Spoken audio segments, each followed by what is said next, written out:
नमस्कार। आज क्लास 11 का राजनीति विज्ञान भाग 2 का 5वां चैप्टर अधिकार के बारे में चर्चा करेंगे। ध्यान से समझिए। अधिकारों की सुरक्षा के लिए कौन सा तत्व सर्वाधिक महत्वपूर्ण है? स्वतंत्र न्यायपालिका।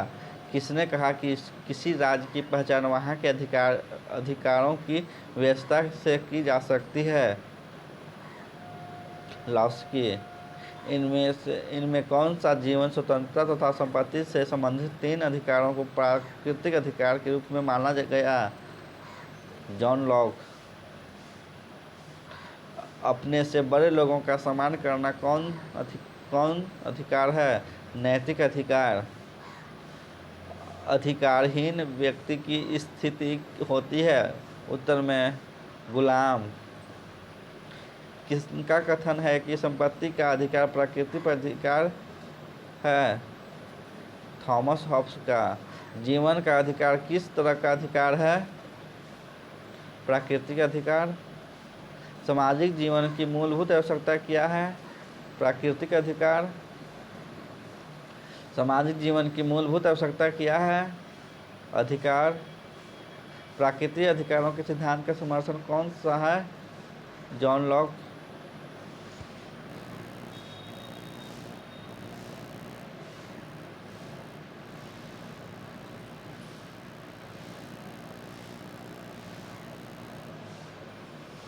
स्मरणीय बिंदु।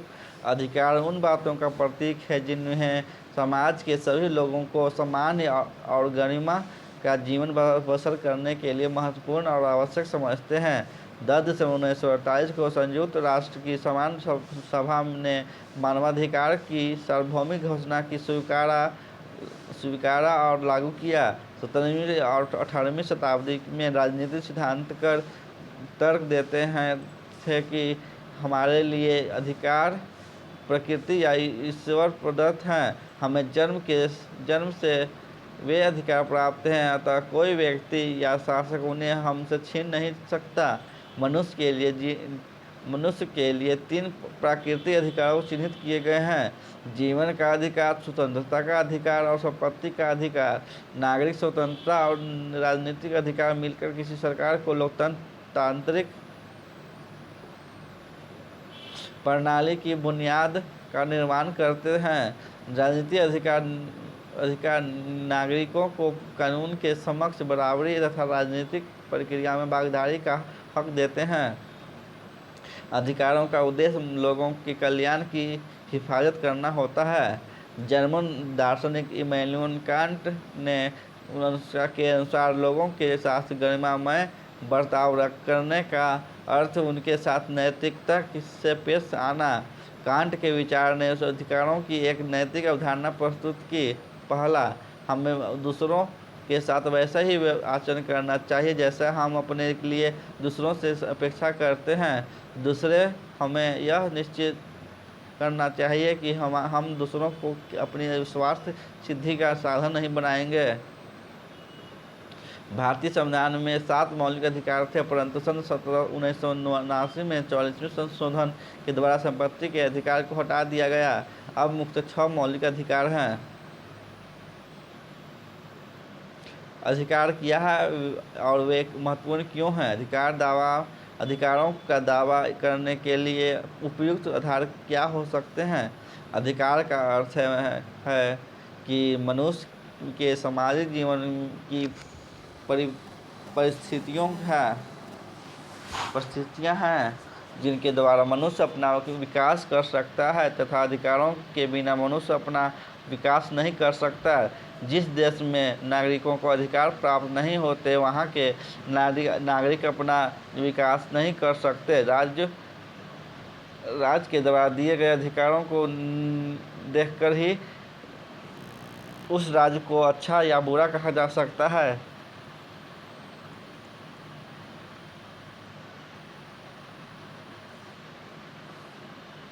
लास्की के अनुसार अधिकार सामाजिक जीवन की वे परिस्थितियां हैं जिनके बिना साधारणतः कोई मनुष्य अपना विकास नहीं कर सकता।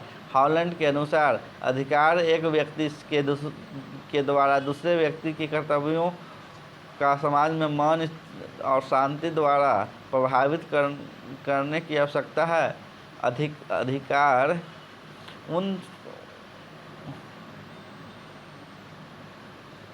उन बातों का प्रतीक है जिन्हें समाज के सभी लोगों के समान और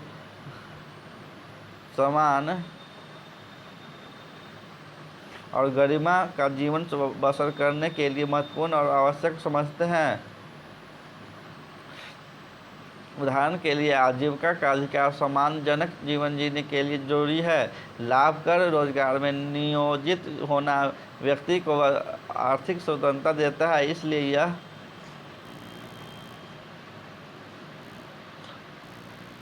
यह उसकी गरिमा के लिए प्रमुख है। लाभकर रोजगार के नियोजित होना व्यक्ति के आर्थिक स्वतंत्रता देता है, इसलिए यह उसकी गरिमा के लिए प्रमुख है। अपनी बुनियादी ज़रूरतों की पूर्ति हमें अपनी प्रतिभा और रुचियों की ओर प्रवृत्त होने की स्वतंत्रता प्रदान करती है।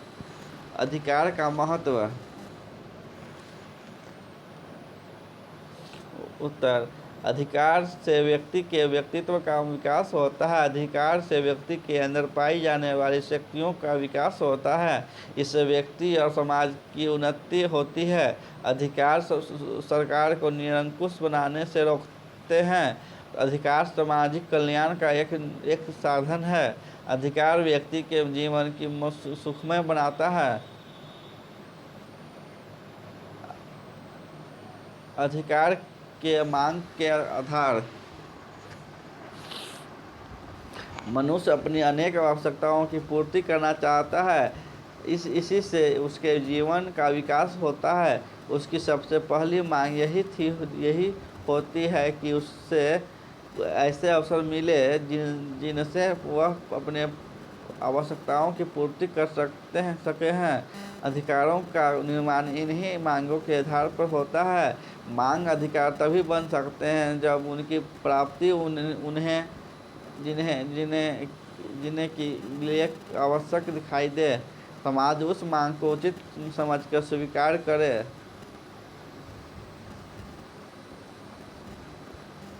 किन आधारों पर यह अधिकार अपनी प्रकृति में सार्वभौमिक माने जाते हैं? उत्तर: अधिकार जीवन की परिस्थितियों के रूप में महत्वपूर्ण और आवश्यक नहीं, परंतु अधिकारों को सार्वभौमिक कहा जा सकता है क्योंकि उनकी सभी कालों में सभी लोगों द्वारा मांग रंग रही है। वे अपने व्यवहार और सभ्यता के कारण महत्वपूर्ण हैं। ये अधिकार मानव अस्तित्व के लिए मौलिक अधिकार हैं। वस्तुतः अधिकार मौलिक शर्त हैं जो मानव जाति के लिए आत्मसम्मान और महत्वपूर्ण है।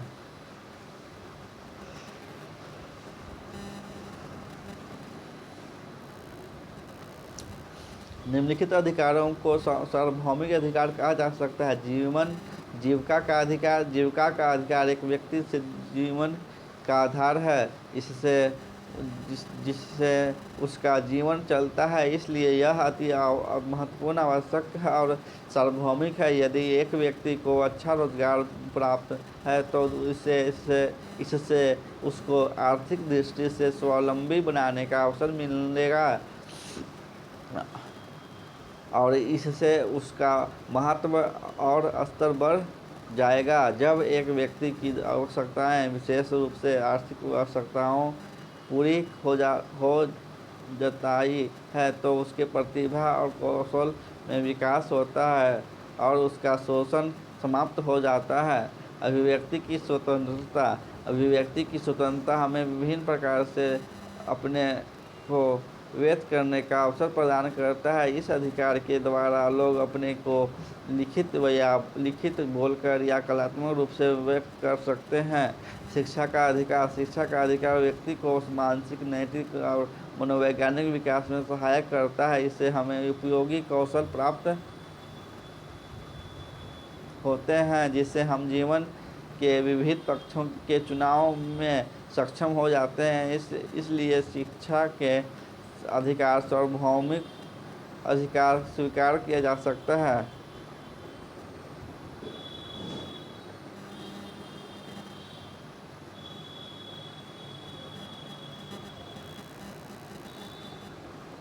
राजनीतिक, आर्थिक, सांस्कृतिक अधिकारों में अंतर बताइए। हर प्रकार के अधिकार के उदाहरण भी दीजिए। समाज के लोगों को विभिन्न प्रकार की दशाओं और सुविधाओं की आवश्यकता होती है, जिनको वे अधिकार के रूप में प्राप्त करना चाहते हैं, अपना विकास करना चाहते हैं। राजनीतिक अधिकार नागरिकों को कानून के समक्ष बराबरी तथा राजनीतिक प्रक्रिया में भागीदारी का हक देते हैं, जिनमें वोट देने का, प्रतिनिधि चुनने और चुनाव लड़ने, राजनीतिक पार्टियां बनाने या उनमें शामिल होने जैसे अधिकार शामिल हैं। राजनीतिक अधिकार नागरिक स्वतंत्रता से जुड़े होते हैं। कुछ राजनीतिक अधिकार निम्न प्रकार से है: कानून के समक्ष समानता, अभिव्यक्ति की स्वतंत्रता, मतदान का अधिकार, निर्वाचित होने का अधिकार, संघ बनाने का अधिकार,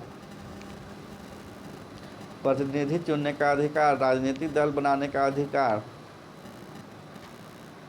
आर्थिक अधिकार वे अधिकार होते हैं जो मनुष्यों की आवश्यकताओं की पूर्ति करती है, जैसे भोजन, कपड़ा, मकान, विश्राम और रोजगार आदि। राजनीतिक और आर्थिक अधिकार एक दूसरे से जुड़े हुए हैं। उनके आर्थिक अधिकार निम्नलिखित हैं: कार्य करने का अधिकार, आवास के कार्य करने की उचित दशाएं, रोजगार का अधिकार, पर्याप्त मजदूरी का अधिकार, विश्राम का अधिकार। न्यूनतम आवश्यकता जैसे आवास, भोजन, वस्त्र आदि का अधिकार, संपत्ति का अधिकार, चिकित्सा सुविधा का अधिकार। सांस्कृतिक अधिकार वे अधिकार होते हैं जो मानव के विकास, सुव्यवस्थित जीवन के लिए, उत्तेजनात्मक, मनोवैज्ञानिक और नैतिक विकास के लिए महत्वपूर्ण हैं। मुख्य सांस्कृतिक अधिकार निम्नलिखित हैं: प्राथमिक शिक्षा प्राप्त करने का अधिकार, स्थानीय वेशभूषा, त्योहार, पूजा और उत्सव मनाने का अधिकार, शैक्षिक संस्थाओं की स्थापना का अधिकार। 5वां अधिकार राज्य की सत्ता पर कुछ सीमाएं लगाते हैं। उदाहरण से व्याख्या कीजिए। अधिकार राज्य की सत्ता पर कुछ सीमाएं लगाते हैं क्योंकि अधिकार राज्य से प्राप्त मांग एवं दावे हैं, इसलिए वह स्वाभाविक है कि राज्य की यह जिम्मेदारी है कि वह लोगों को सुनिश्चित सुविधाएं उनके कल्याण और रोजगार के लिए प्रबंध करे। ऐसा करने में राज्य के कार्य के कुछ कमियां आ जाती हैं। नागरिकों के अधिकार सुनिश्चित करते हुए राज्य के प्राधिकरण को लोगों के जीवन और स्वतंत्रता का अक्षुण्ण रखते हुए अपना कार्य करना चाहिए। इसमें कोई संदेह नहीं है कि राज्य अपनी प्रभुसत्ता के कारण शक्तिशाली है, परंतु नागरिकों के साथ संबंध राज्य की प्रभुसत्ता की प्रकृति पर निर्भर है। राज्य अपनी रक्षा के ही अस्तित्व है।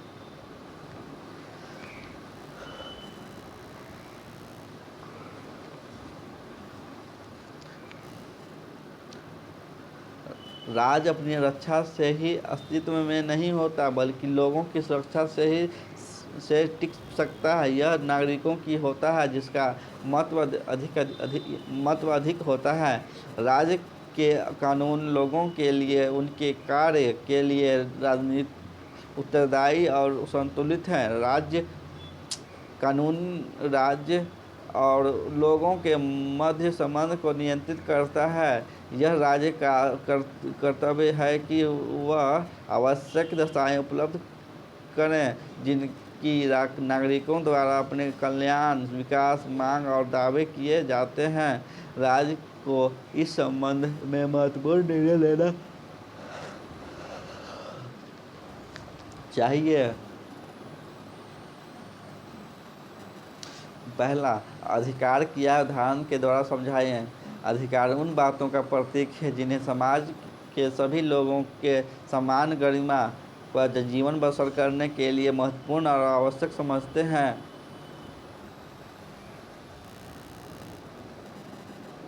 उदाहरण के लिए आजीविका का अधिकार सम्मानजनक जीवन जीने के लिए जरूरी है।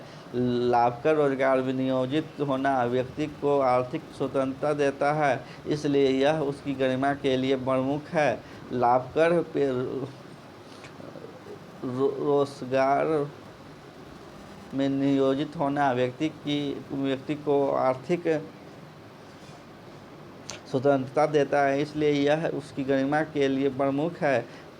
अपनी बुनियादी ज़रूरतों के लिए हमें अपनी प्रतिभा और रुचियों के ओर प्रवृत्त होने की स्वतंत्रता प्रदान करती है। अधिकार का अर्थ यह है कि मनुष्य के सामाजिक जीवन की वे परिस्थितियां हैं जिनके द्वारा मनुष्य अपना विकास कर सकता है तथा अधिकारों के बिना मनुष्य अपना अधिकार नहीं कर सकता।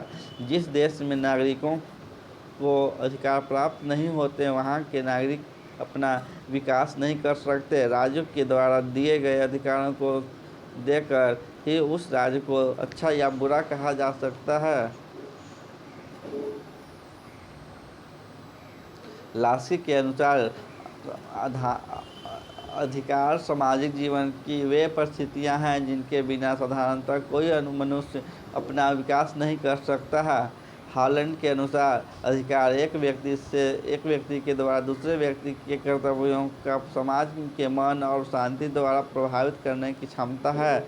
अधिकारों की दावेदारी से आप क्या समझते हैं? अधिकारों की दावेदारी से अभिप्राय यह है कि वे हमारी बेहतरी के लिए आवश्यक है, लोगों की उनकी दक्षता एवं प्रतिभा विकसित करने में सहयोग देते हैं। उदाहरणतः शिक्षा का अधिकार हमारी तर्क शक्ति विकसित करने में मदद करता है, हमें उपयोगी कौशल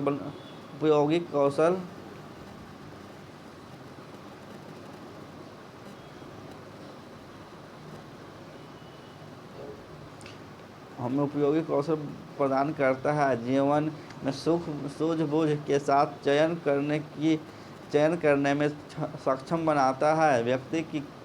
व्यक्ति के कल्याण के लिए इस हद तक शिक्षा को अनिवार्य समझा जाता है कि उसे सार्वभौम अधिकार माना गया है।